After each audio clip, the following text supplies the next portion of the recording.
Tonight on Confidential, Eric Bischoff presents his WWE Raw and Uncut. Ready? Cue Bischoff's music. I'm bad. God, I love that song. And I'm better. And John Cena hip-hops his way around the New York media market. It's WWE Saturday night. I got my fists up, ready to fight.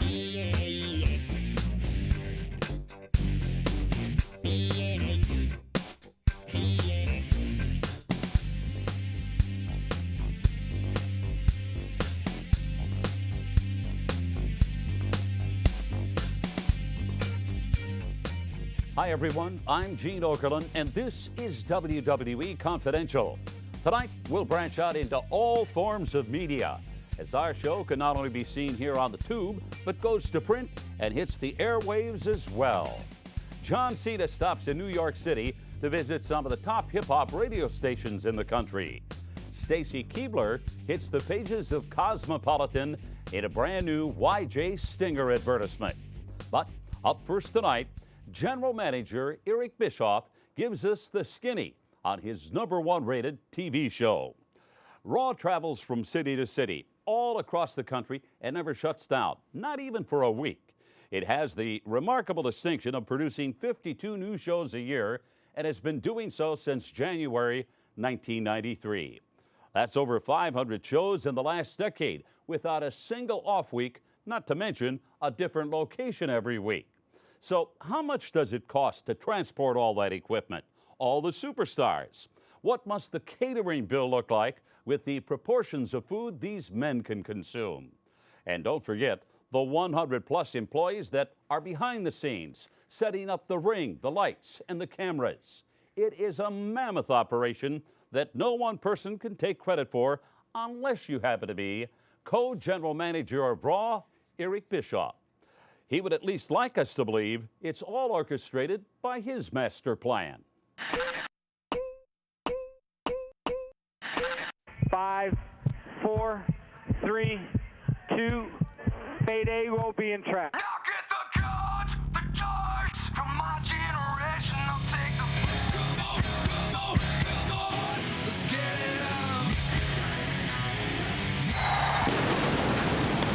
This is Monday Night Raw, and we're live in our nation's capital. We're live here in Grand Rapids, Michigan, Phoenix, Arizona, St. Louis. Hi, Eric Bischoff here, and we're about to kick off another live presentation of WWE Raw. We're in Huntsville, Alabama. In the sold-out Ron Vaughn Civic Center, Huntsville, Alabama. You know, people don't really understand just how big of a production Raw is. Just to give you an idea of the size and scope, if you look over to my right, you'll see a couple semi-trucks. These trucks carry everything from lighting grids to staging to audio material, cameras, everything that the crew needs to stage WWE Raw.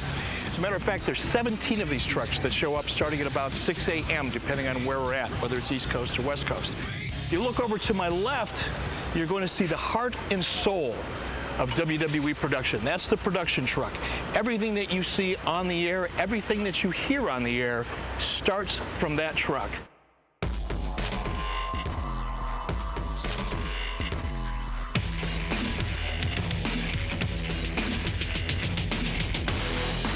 Okay, we're inside of the WWE production truck. I think The Rock is sending these guys out to the TV truck. Shane McMahon in our television truck. And I'm here with Marty Pingree. Marty is a WWE technical manager, basically knows everything that goes on inside of this truck. Marty, it's good to see you again. And by the way, I got your call about the raise. It's on my list of things to do. It's not high on my list, but it's on the list. Appreciate that. We're in the area of the truck called the tape room, if you will. Right. And explain to us exactly what goes on here. This is where all the cameras are recorded. Anything that happens inside the arena, outside the arena, anything going on, this is where we can record it.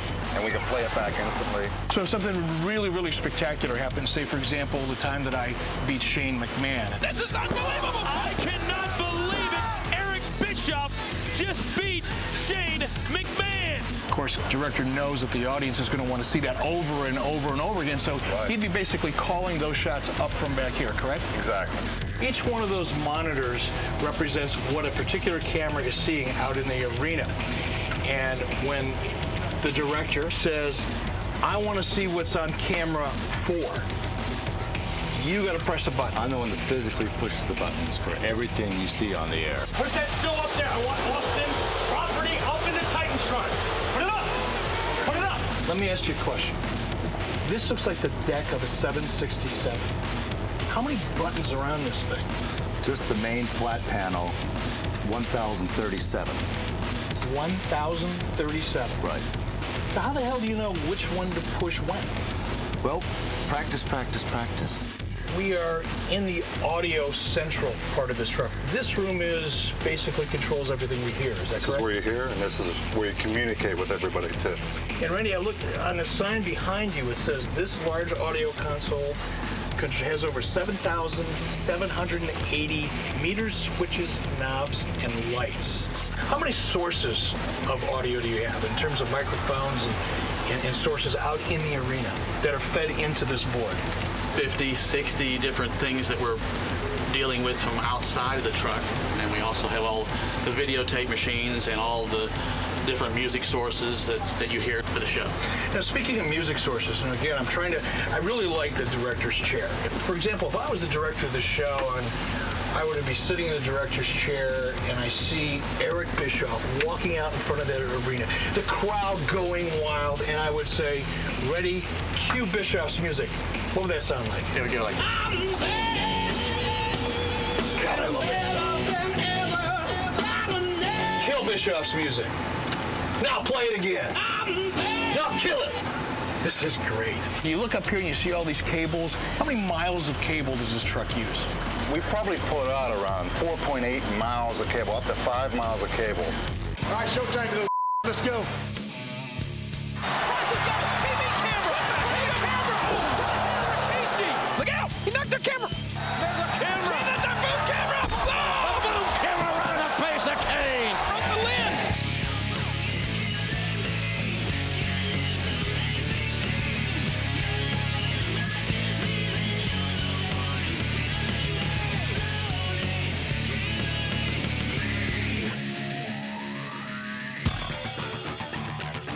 Now, a little known fact, Eric Bischoff got his start in television as a production set designer, and I personally designed everything that you see on Raw, from the lighting grid to the lighting itself, everything.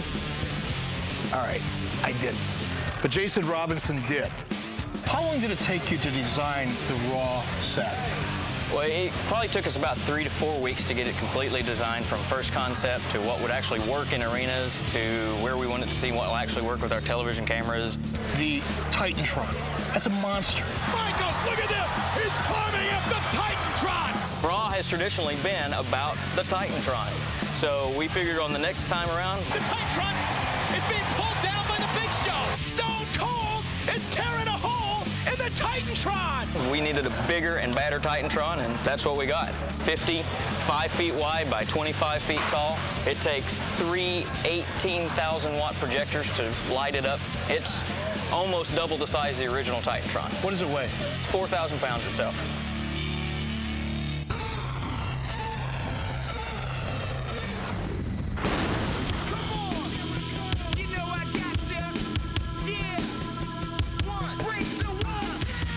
Let's go to the very expensive, obscenely expensive. Let's go to the obscenely, obesely expensive Cheratron 5000, and let's see your clip.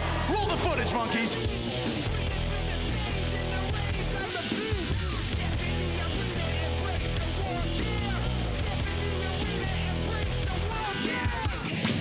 Looking at that grid, you know, it looks like a giant aluminum spider. What does that thing weigh? That weighs about 20,000 pounds. And how long does it take to put that up? It's about 5 hours from start to finish. Once we first start the first truck until it flies to where you see it now is about 5 hours of work. How many total lights do we have in the arena? We have about 400 lights.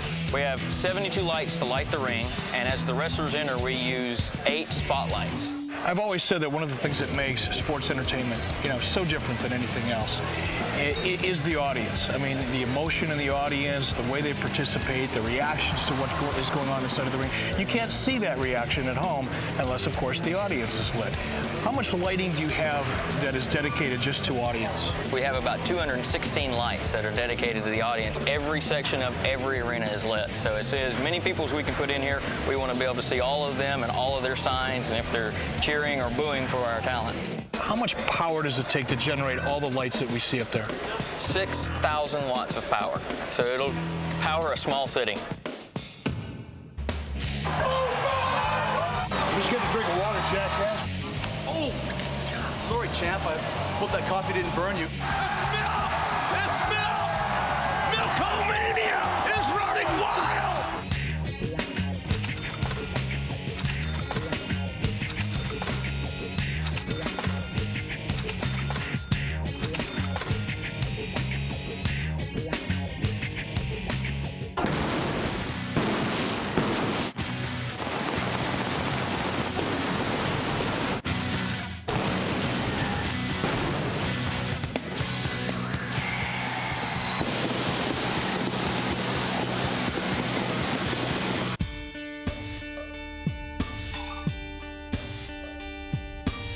Well, there you have it. A $10 or $11 million production truck, 120 production people, 75 WWE superstars, and of course, yours truly. All of it to bring you the most exciting form of entertainment you're going to find anywhere in the world. And now when you watch the show, hopefully you'll appreciate exactly what goes into it. Now it's almost showtime. In a couple hours, the Titantron's going to be filled with action. Every one of these seats are going to be filled with people. They'll be screaming, cheering, booing. Pyro will be going off. Hope you enjoy it. I know we will.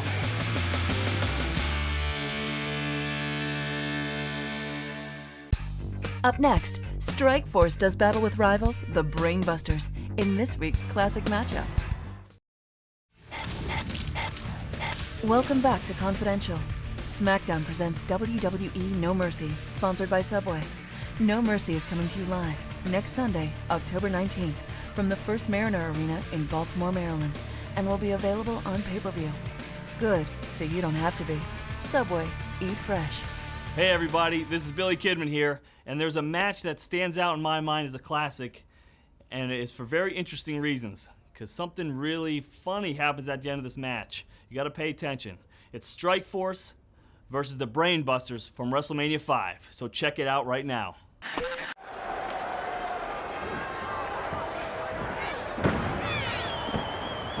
You're going to see some fine wrestling here. Absolutely. Side headlock. Got out of there in a hurry. Wow, from the outside, Anderson plants one. A knee right in the lower rib cage area. Well, it's obvious the Busters want to take control of this match early, but look at this. Look at Martel fire back. Lefts and rights. Holy Moses. And we got all four of them in, Gorilla. It's busted loose early. Well, the referee's going to have one heck of a time maintaining any kind of order in this one. Wow. Drop kick. And the Brainbusters are out of there. And Heenan looks to be beside himself.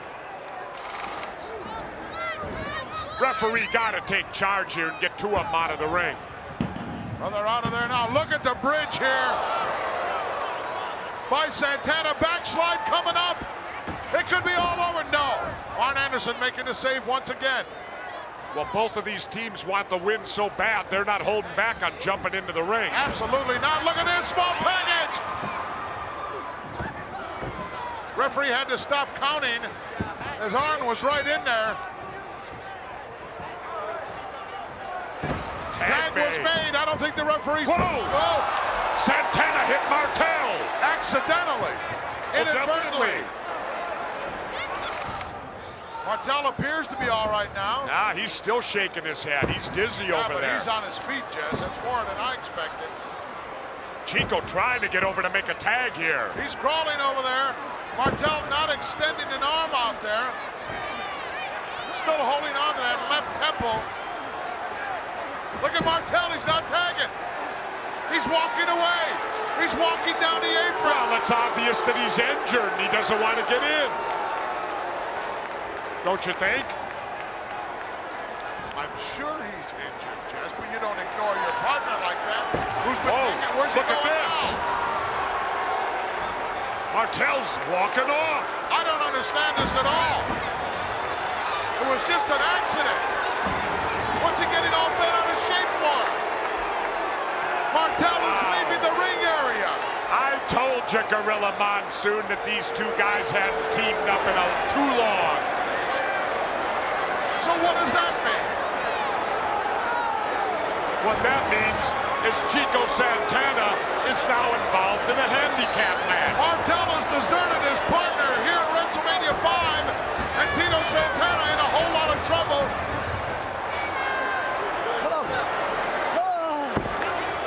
I don't believe what I'm seeing here. These guys were as close as brothers, Jess. Not anymore. There goes Rick Martel. He's 3/4 of the way back to the locker room. Just like they said, Elvis has left the arena. Martel has left the arena. Please. Oh, look at that move by Arn Anderson. And I would have to say Chico is at the mercy, if there is any, of Bobby Heenan's brain busters. And if I know Bobby, he's gonna show no mercy. Tito Santana in a whole heap of trouble here as Tully Blanchard can sense that they have the upper hand now, and they're gonna have a good time at the expense of Mr. Santana. Wow, Chico firing out of that corner. The couple of short right hands, they underestimated Tito. Well, it's a gallant effort, but 1 against 2, wow. Look out, monkey flip, no. Tully Blanchard able to hold on, and Chico Santana landing hard on the back of his head. Here's the difference now. The Busters can get a fresh man in the ring. Chico all by himself, says he plastered Rick Martel with that big flying elbow. Well, perhaps he's gone back to seek some medical attention, Jess. Look at this, the pile driver spike. Nobody's gotten up from that, and neither will Santana. Big win for the Brain Buster. Wow. Here are your winners, the Brain Buster. When we return, untouchable John Cena rocks the mic in the heart of hip-hop, New York City. I keep it jam for everybody listening. About to blow up like some nitroglycerin. And now, the WWE Rewind is brought to you by Snickers Cruncher. Looking for a satisfying crunch? Grab a Snickers Cruncher. Hope you got your 3 eyes, Kurt, because you got no balls. I didn't come out here to rap. I came here to fight. Hey! Angle is taking it to John Cena. Go for the ankle lock. Went for the ankle lock, and Cena hightailing it. Next Sunday, John Cena will meet Kurt Angle at No Mercy. And while a victory over the 4-time WWE champion would definitely add to his credibility in the ring, Cena wants to be recognized in other circles as well. There's no place in the world that can boost your street cred more than New York City, even for a boy from just outside Boston.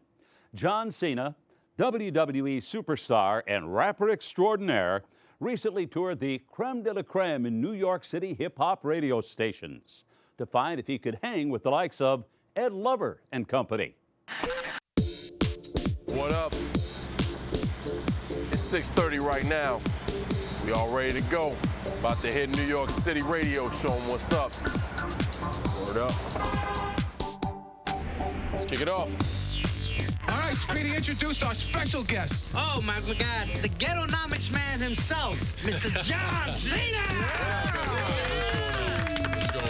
Now, Speedy and I are big fans of yours. We got to see you at Nassau. Yep. Remember, Speedy? And I told you, I said, this guy's a star. Yeah. Grabs the microphone, a lot of charisma, people like him. Good moves. Yeah. The ladies love you. Have you ever wrestled a woman, John? No, not on TV. Okay. Now, you're known for getting in the ring and rapping. Am I? That's what we do, man. Just trying to represent hip-hop on SmackDown, you know? Oh, no. We had to pull this up. You got a beat. All right, we got a beat. Yo.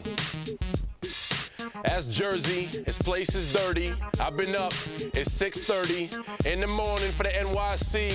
Hand in front of my face, you can't see me. Yo, it's John Cena coming straight up to your arena. Yo, come and try to test me. Come to the event up at MSG. Yo, it's Eddie Guerrero, a Rocket El Camino, a ranchero with hydraulics. I won't call it. Give me a basketball, let's straight ball it. Yo, what's up, man? You can't see me. I represent Dirty Jersey like Dawn Marie. Word up. Yeah. Very good. Where we're headed to now is the Mega 97. I don't know. I got a little beef with Eddie Guerrero. I got a beef, going on. So I don't know what the vibe is going to be over there. So you're afraid of Latinos, so you're fighting Eddie Guerrero, and you say you're going to beat him? How is that? Because I got a little scouting report on Eddie. I know his weakness. What is it? What is it? He's got a little stomach weakness for them Gorditas. I'm going to give him a couple Gorditas before he goes out. His drawers will be a little runny, and I'll be able to sneak one on him. This is a Jump Off Radio show. You know how we do. We just came from Power 105, the Jump Off show with Ed Lover and Dr. Dre. How you been doing, man? I'm doing good, man. It's a pleasure to be up here with you fellas. It's a pleasure to have you, man. Not only wrestles, everybody gets on the mic, too. I got to get a little freestyle out of it. All right, man. Yo, I kick a jam for everybody listening. About to blow up like some nitroglycerin. Yo, keep it on your FM dial, because the Dr. Dre and Ed Lover Jump Off is wild. Word up. Going over to Hot 97, which is the #1 hip-hop station in New York, the #1 hip-hop station in the world.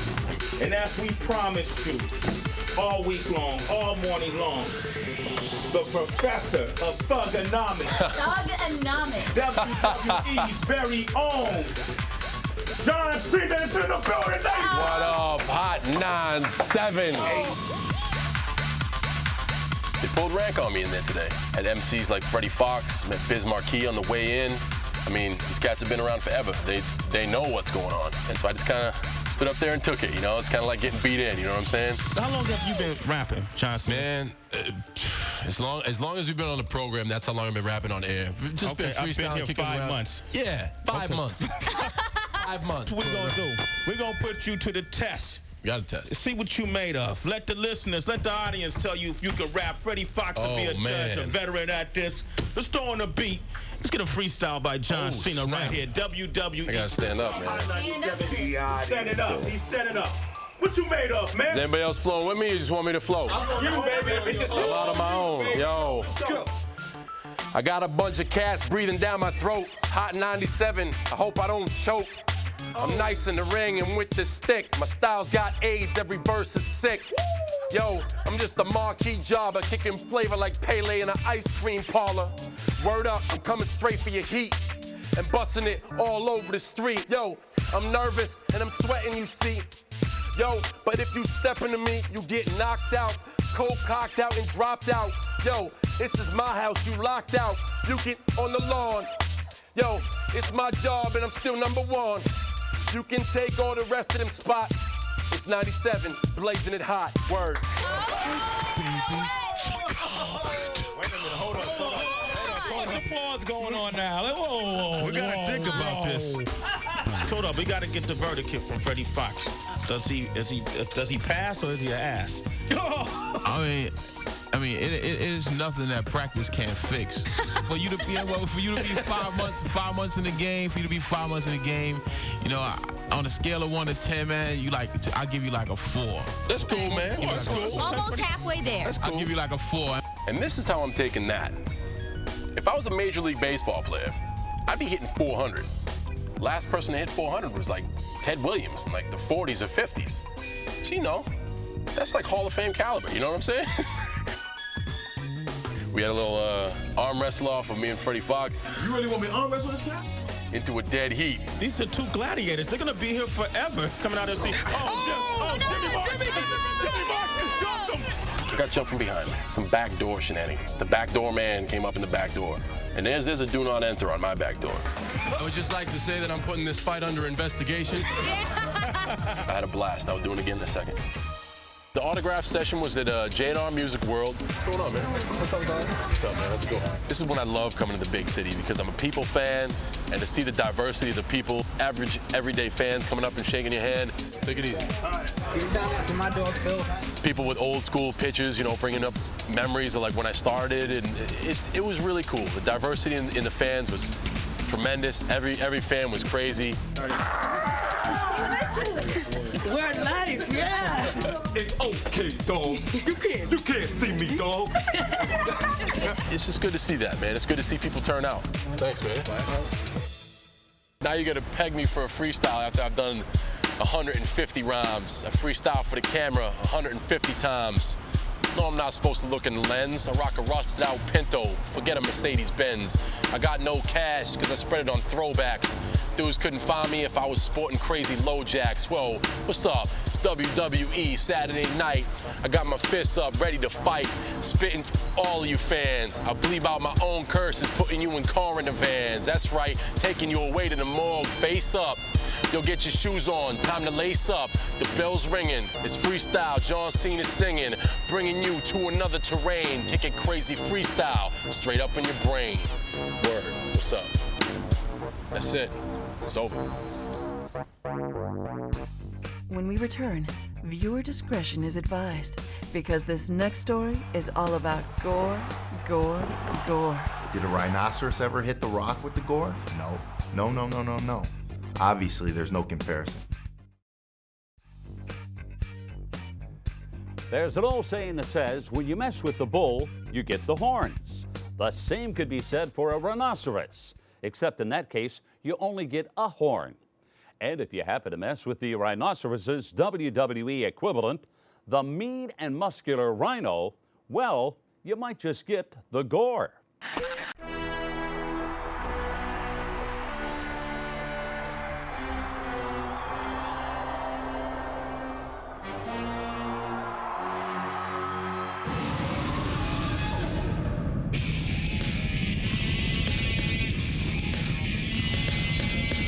When I was wrestling in ECW, Paul Heyman came up with the name Gore because it looks like I'm going right through a person. Gore!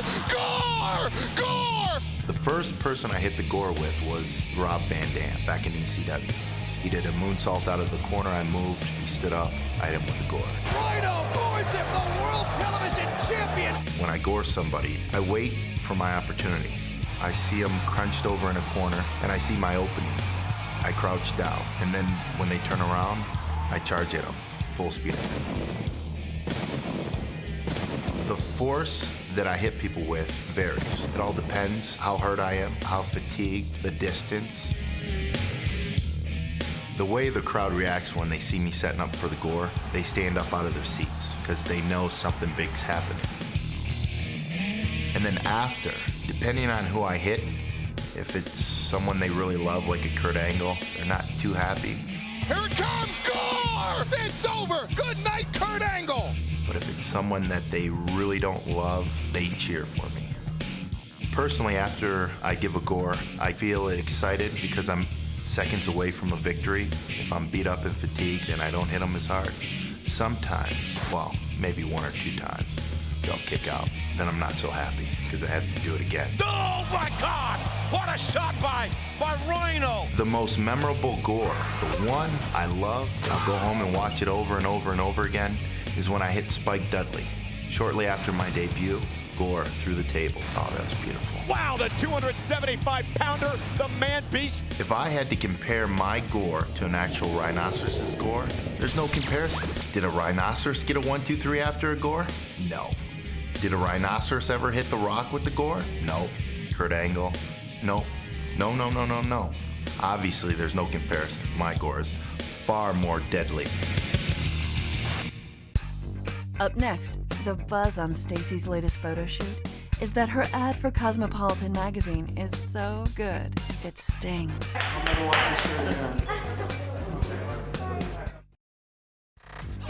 Welcome back to Confidential. This portion of the program is brought to you by Castrol GTX High Mileage. It helps older cars feel young again. By ESPN Video Games and its new release, ESPN NHL Hockey. And by Stacker 2's YJ Stinger. For that extreme boost of energy, you gotta feel the sting. Cosmopolitan Magazine, or Cosmo, has been one of the most popular women's magazines in the U.S. for years. So when Stacy Keibler was asked to pose for an advertisement for YJ Stinger in Cosmo, she naturally jumped at the opportunity. Hang on, here we go, a behind-the-scenes look at Stacy's photo shoot.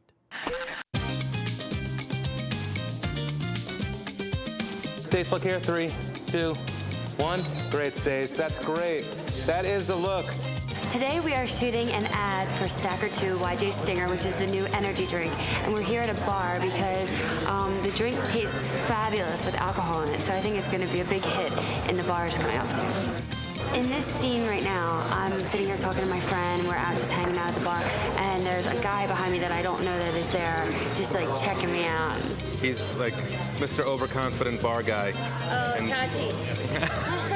As I call them. Chachi. Right. He's so, Chachi.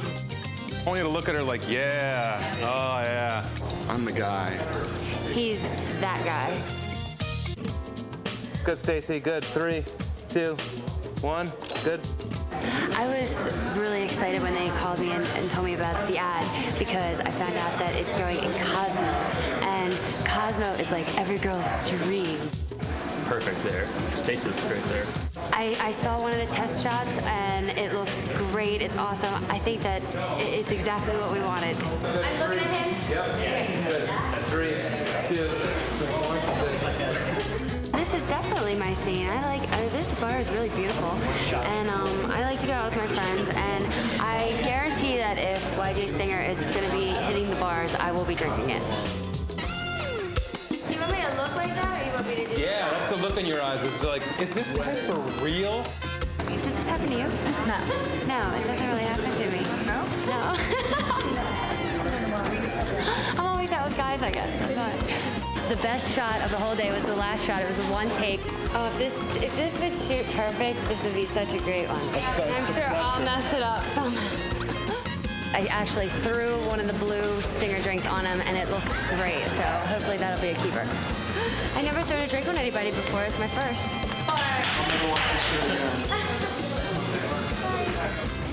The shoot went great today. Nice work, everybody. Well done. Overall, I had a wonderful time. It was a really good experience. I can't wait to see how the pictures come out, and I can't wait to go to the bar and have a Stinger with alcohol in it.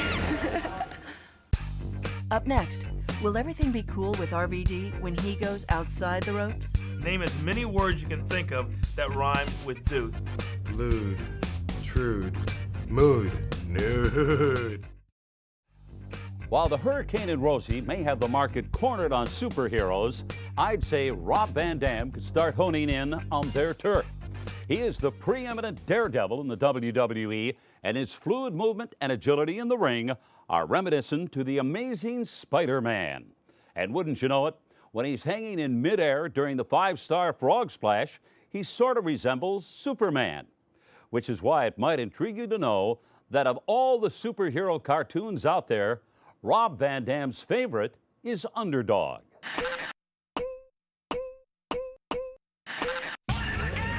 Hello once again, everybody. Welcome to Outside the Ropes. I, of course, am the coach, and joined this week by the one and only RVD. Before we get started, Rob, I talked to Christian. I didn't want to do this interview. I'll be straight up with you. But I have a job to do, so I'm going to do it. But I did want to give you props. Huge match with Christian recently on Raw. The ladder match, one of the greatest I've ever seen. Cool. It was a great match. I wish you could have had a chance to talk to Christian instead of me as well. All right, well, you ready to get started? Let's do it. All right, let's do this. First question. In 10 seconds, name as many words you can think of that rhyme with dude. Rude, lewd, trude, mood, nude. Crude. That's pretty good. 7. Very good. All right, now do you think Eddie Guerrero says essay more than you say dude? I believe so. I'd say yes if you figured it out statistically. All right. Yes. All right. Well, how high I don't even say it that much, dude. Check. Well, how high do you get? Hey, when you, now, No, I wasn't finished yet. I wasn't finished yet. When you do the frog splash.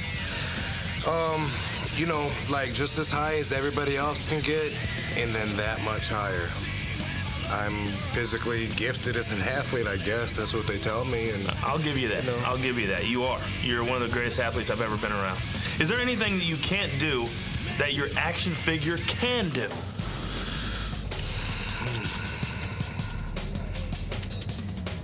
Good. Why do you always point at yourself when you hear your name? Are you afraid you might forget who you are? When I hear my name, or when I'm orchestrating the crowd to say my name, because I want everybody to know that I understand why they're screaming and why they're excited at that moment. Why is that? Because they're getting what they paid to see, and that's me, Rob Van Dam. Gotcha. That's what it's all about. Gotcha.